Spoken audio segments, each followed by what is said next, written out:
Olá, estudante, seja muito bem-vindo. Me chamo Rodrigo, sou professor de Geografia, responsável aí por conduzir a aula de hoje. Então, para você, estudante do Enem, seus preparativos, hoje eu vou trazer um conteúdo importantíssimo, que é analisar mapas conforme a regionalização. Por que regionalizar, né? O que significa regionalizar? São juntar características muito semelhantes de determinado local, território, né? Ou seja, é você regionalizar, ou seja, pegar aquelas características em comum. Por exemplo, clima, questões sociais, questões econômicas, questões políticas, ou seja, você vai organizar o que há de semelhante, ou seja, o mais próximo possível. E isso não vai diferir em relação ao nosso território brasileiro, né? Falar dessa regionalização do território brasileiro. Muitas vezes, né, através de notícias, através dos telejornais, questões de clima, sempre se fala assim, região sudeste, região sul, região centro-oeste, muito frisado, muito colocado, né, principalmente nos noticiários. Região nordeste teve uma evolução na relação econômica, região sul do Brasil, principalmente pela questão do clima, né, a região muito fria. Mas por que chegou nesse tipo de regionalização, né? Ou seja, isso tem um processo para poder você fazer essa classificação. Você fala assim, sul são esses três países, sul são esses três estados, né? No caso Paraná, Santa Catarina e Rio Grande do Sul. Nós temos o sudeste, que são 4 estados, e assim sucessivamente. O porquê chegar a esse tipo de regionalização, né? Ou seja, essa regionalização oficial, conhecida pelo IBGE, né, que é o Instituto Brasileiro de Geografia e Estatística, né? Ou seja, um órgão importantíssimo aí, responsável junto ao governo federal para poder organizar o nosso país, né? Vejam, né, o Brasil é um país com grandes extensões territoriais e grandes diferenças, né, de norte ao sul do país. Então, por isso, essa necessidade de se regionalizar. As nossas cidades também se regionalizam, né? As grandes cidades, as grandes metrópoles brasileiras também fazem seu processo de regionalização por bairros, por distritos e sucessivamente. É uma forma de reorganizar, até para ajudar na governança, né? Ou seja, quando um determinado fazer políticas públicas, ou a prefeitura, ou o governo do estado, ou o governo federal, uma forma de ajudar nessa questão da política, de se administrar aquele lugar. Então, por isso a importância desse tipo de regionalização. E aqui nós vamos contar um pouco dessa história, desse processo de como regionalizamos o Brasil, né? Desde o seu processo de formação, desde o seu processo aí colonial até os dias atuais, como se regionalizou e como organizou esse país. Então, para hoje, né, o que nós vamos trazer para você, estudante aí do Enem, nesses seus preparativos, é importante isso, porque geralmente vem uma questão, um mapa, então é importante a gente analisar isso, é necessário ter essa questão desse contexto de entender um pouco, porque o mapa, ele traz informações muito interessantes, você não tem um texto, mas o mapa ele já traz informações como se fosse um texto, vamos dizer assim, né? O mapa ele tem informações importantíssimas, então por isso é necessário analisá-lo, compreender, né? Lá. Para hoje nós vamos compreender o conceito de região e conhecer as diferentes regionalizações do território brasileiro conforme os critérios adotados. Então nós vamos conhecer os tipos de regionalizações conforme os critérios que se adotaram, que nós tivemos vários autores, tá? Mas o do IBGE é o oficial, que a gente utiliza mais, que utiliza sempre aí ao longo dos nossos dias, nas notícias, nas formas de estudar, ou seja, né, esse do IBGE, que são as 5 grandes regiões brasileiras. Esse é o oficial, perfeito? Mas nós vamos conhecer os outros, claro, tá? Mas, primeiro conceito, o que significa regionalizar, né? Então, quando eu vou regionalizar alguma coisa, uma área, um território, um espaço, né? O que significa isso? Olha só. Estabelecer regiões com base em determinados critérios que podem ser tanto naturais, quanto históricos, culturais ou socioeconômicos. Olha um exemplo de regionalização natural, por exemplo, os biomas brasileiros. Quando eu falo no bioma do Cerrado, quando eu falo no bioma da Caatinga, quando eu falo no bioma da floresta amazônica, são regionalizações naturais. O que significa isso? São tipos de formações vegetais que têm características em comum. ok? Então, quando eu vou regionalizar, eu vou, vou agrupar esses tipos de biomas que tem no território brasileiro. Por quê? Por exemplo, a floresta amazônica ela tem um tipo de característica natural que o cerrado não tem, né? Ou seja, eu tenho características no cerrado que a caatinga não tem. Então, por isso, são essas formas de regionalizar por características, a questão de clima ali. Ali eu posso olhar os principais fatores ali que vão determinar a forma de regionalizar. Pode ser o clima, o solo, tipo de relevo, tipo de vegetação, ok? Vou agregar e vou agrupar conforme as condições semelhantes entre eles. Por isso que eu vou agregar esse tipo de regionalização. Perfeito? Olha só, a gente conhece bem, o Brasil é um país que possui grande extensão territorial, ou seja, é um país considerado continental, tá? Então, por isso essa necessidade de regionalizar, para justamente ajudar na governança, né? Para você, quando você vai fazer políticas públicas, né? As questões sociais e econômicas de um país, é importante a gente saber onde há uma deficiência em determinada região, qual região que necessita mais de políticas públicas para poder governar ali, qual é a região que está precisando, entre outras questões, para poder resolver, né? Então, isso ajuda muito essa forma de regionalização, né? Mas vamos começar pela história, né? Ou seja, a primeira regionalização do Brasil. Aí nós já vamos falar do Tratado de Tordesilhas, em 1494. Então, aí já é a primeira forma de regionalizar. Ou seja, você tem a divisão de parte do território brasileiro, uma área pertencente a Portugal, a outra parte pertencente à Espanha. Então, você já tem a primeira regionalização do território, ou seja, uma parcela pertencia à área somente para a área onde que Portugal poderia explorar e a outra onde que a Espanha poderia explorar. Então, vamos dizer assim que o primeiro processo de regionalização do nosso território começou aqui, no Tratado de Tordesilhas, né? O pontapé inicial para esse processo de regionalização, né? Depois, claro, dando continuidade, você tem as chamadas capitanias hereditárias, né? Que são áreas aí doadas, né? Na época para uma parte de uma população, né? Que é uma minoria da população. Então, também é uma forma também de regionalizar, também as capitanias hereditárias. É um processo de regionalização, porque ali já é o processo de construção do nosso território, né? Já é o processo ali quando você, né, de início ali de construção do território brasileiro, né? E claro, ao longo do tempo as regionalizações elas foram evoluindo, justamente pela necessidade econômica, pela necessidade social principalmente, que são os grandes destaques aí para esse tipo de regionalização. E aí elas tiveram grandes evolução. Né? No caso, também, surgimento de novos estados, agregar novos territórios, né? No caso do país, o Brasil. Então, sucessivamente, essas regionalizações elas foram evoluindo.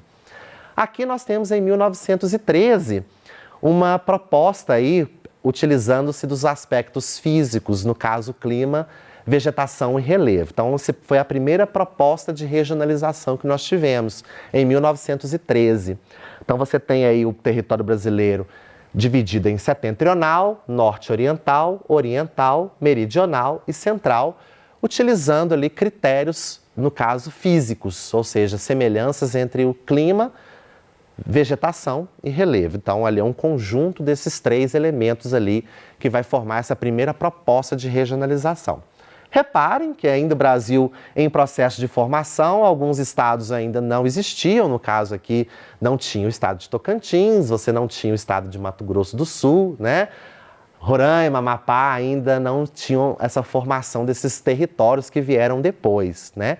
Mas vocês já reparam que o Brasil já começa a criar corpo, já começa a criar contornos aí desse primeira proposta de regionalização, que foi em 1913, aqui utilizando apenas os aspectos físicos, ok?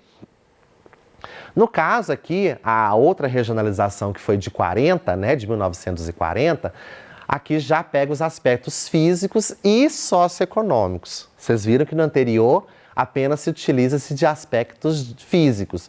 Já a proposta de 1940, aqui a gente já pega os aspectos físicos e socioeconômicos. Então, você já vê que há uma mudança na proposta de 1913 para de 1940, porque aí você já vai utilizar os aspectos socioeconômicos, então já vai ter uma diferença. Então você vai, algumas áreas, algumas regiões elas vão diminuir, enquanto outras vão crescer, porque já vai ter algo semelhantes entre elas. Por isso que é importante essa regionalização. É um agregado de conjuntos de fatores ali que vão ser responsáveis por essa forma de regionalizar o território brasileiro, ok?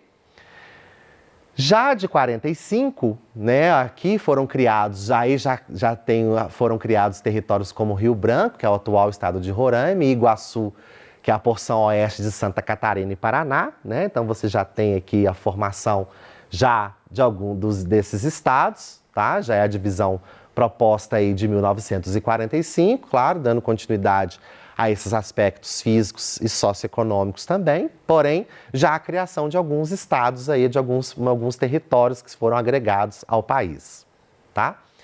A de 70, reparem para vocês verem que a de 70 aí, né, que é a organização da produção em função do desenvolvimento industrial, além das características econômicas sociais. Está muito semelhante à atual, né, proposta nossa que nós temos aí do IBGE, né? Reparem que aqui nós já temos as regiões conforme as características do processo de industrialização. Na medida que a industrialização foi chegando no país, principalmente aqui vamos dar destaque para a região sudeste, que foi a região que preparou para receber esse processo de industrialização, então automaticamente foi a região que teve esse primeiro surto industrial, ok? E aí, principalmente dando destaque para São Paulo, Rio e automaticamente depois Minas, né? Que são os três estados aí com questão industrial e econômica mais desenvolvida em relação aos outros estados, né?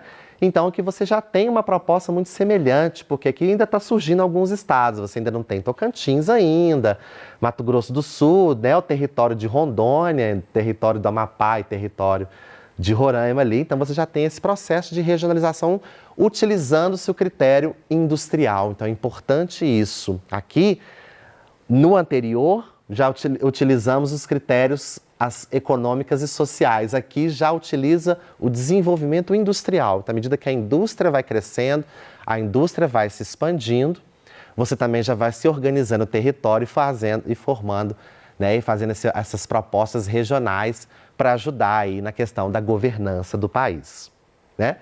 E claro, aqui nós temos a atual divisão regional do Brasil, que foi estabelecida pelo IBGE, pelo Instituto Brasileiro de Geografia e Estatística, em 88, que também vai aí abordar, né, os aspectos naturais e humanos. Aí nós temos aí a divisão atual mais utilizada, né? E aí você já tem a formação, no caso mais recente, o estado aí de Tocantins, que já agrega a região norte, justamente por ter semelhança em relação ao tipo de formação vegetal e ao tipo de desenvolvimento social e econômico, muito semelhante à região norte, tá? Aí você tem a região nordeste, sudeste, o sul, e aí a região centro-oeste. Então você já tem essa configuração atual do território brasileiro. Então é esse tipo de regionalização que a gente utiliza sempre. Tá? São as classificações que a gente sempre tem em noticiários, em questão em relação ao clima, entre outras questões, né, de questão de política, econômica, social. A gente sempre utiliza essa forma de divisão regional do Brasil, que é o atual do IBGE. Mas paramos por aí? Não. Aí vai surgir outros estudiosos, pesquisadores, geógrafos, que também vão fazer um tipo de relação, uma proposta. Tá? Então, é deixar bem frisado que essa é a atual que a gente utiliza. Tá? Mas existem outras propostas de pesquisadores, estudiosos aí, que colocaram devido a alguns tipos de classificações para poder regionalizar o país. Vamos conhecer? Ah lá. Então, nós temos outras propostas de regionalizar o país. Aqui, no caso, Milton Santos colocou uma proposta pegando com base no desenvolvimento, né, no caso industrial aqui do Brasil, esse desenvolvimento humano e social, ele já divide o Brasil em 4.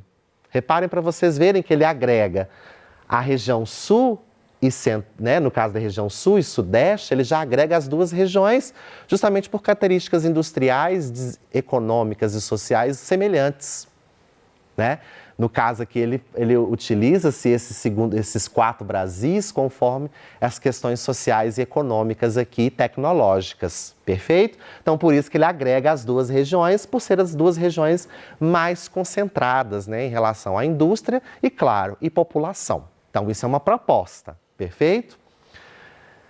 Aqui, né, colocando aqui só para a gente dar o conceito, né, o porquê dessa proposta, olha só, Milton Santos considera o grau de inserção do meio técnico, científico e informacional e os limites político-administrativos, né, que são os aspectos socioeconômicos e o meio geográfico. Então, por isso que ele classifica, né, ele coloca essa proposta e classifica esse Brasil em 4 grandes regiões, tá?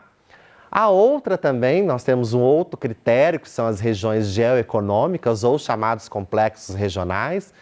Já foi questão de prova de Enem, já caiu, com certeza, esse tipo de mapa, vocês já devem ter visto, claro, no ensino fundamental e no ensino médio, ou seja, que são aí as 3 grandes regiões geoeconômicas ou os 3 grandes complexos regionais, também é uma outra proposta, que aqui essa proposta utiliza-se como quais os critérios naturais, claro, e principalmente, né, a abordagem socioeconômica. Reparem aqui para vocês verem, por exemplo, o estado de Minas Gerais. Reparem que ele está em 2 grandes complexos regionais. A menor parte, claro, que pertence aqui na parte vermelha, que é referente aqui ao complexo regional do Nordeste, e a outra maior parte na região Centro-Sul, né, a parte mais, vamos dizer assim, mais industrializada economicamente, perfeito? Mas a região norte do estado pertence à região Nordeste, conforme esse critério, justamente por essa semelhança socioeconômica da região com a região Nordeste do Brasil, tá? Vejam que este tipo de mapa, ele não obedece os limites dos estados. Então, é um critério que não obedece, justamente porque extrapola, porque há diferenças regionais dentro de um mesmo estado, principalmente estados com grandes extensões, aqui ó, no caso Minas é um exemplo, Mato Grosso também, né? Tem uma parte que já é da Centro-Sul, outra parte pertence ao complexo da Amazônia, justamente estados que têm grandes extensões territoriais, aí no caso, nesse sentido, desses 2 como exemplo, não obedecem a esses tipos de critérios. Por quê? De limite dos estados, justamente por essas diferenças dentro do mesmo estado.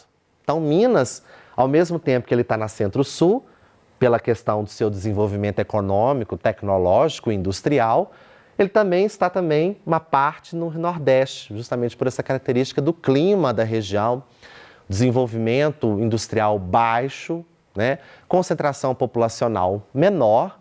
Então, muitas características semelhantes à região Nordeste. Então, é uma outra proposta de regionalizar o Brasil. Essa já é questão de prova, já caiu em questões de prova.